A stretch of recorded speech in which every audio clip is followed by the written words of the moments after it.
Hello, I'm Mallory. I've been volunteering in the Brunel Museum's archives for about 4 months now. And today I want to talk to you about one of the treasures in our collection. It's the guidebook that we have from 1828.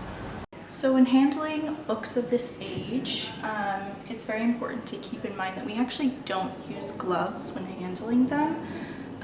Gloves often can leave fibers or be a lot more damaging to the touch than your actual oils on your fingers, which is why I'm not using gloves today. And when supporting the book, you want to support it from the spine, touch it as minimally as possible, and when you do turn the pages, just make sure that you're grabbing it by the corners and being very delicate. We keep this English version of the guidebook along with our French version that we have in the back of the museum. So you can find them here in this case where we keep them with a few of the other written materials. These guidebooks were printed for the visitors of the Thames Tunnel and sold at the cost of about £1. They were printed in 5 languages, English, German, Italian, French, and Danish. And we don't really know who wrote them. It's assumed to be Mark Brunel, though they're not signed, so it's a bit unclear. We do know, however, that they were printed by the Philanthropic Society. So this is a society that employed children convicted of crimes or children of parents who were convicted of crimes.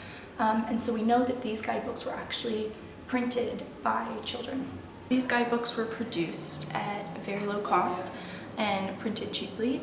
A lot of the editions from 1825 onward were made with the marbling cover and then the stamped binding. And what's really cool about these in particular is you can see with a lot of them, they have really interesting engravings, and some of the engravings are actually watercolors from our collection as well.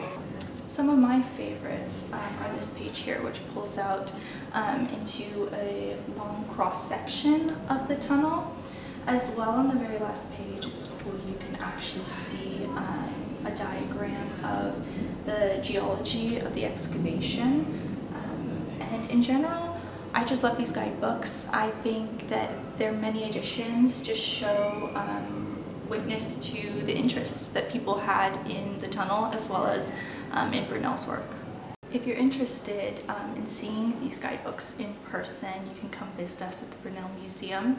And as well, we have our own guidebook in modern day production that you can take a look at.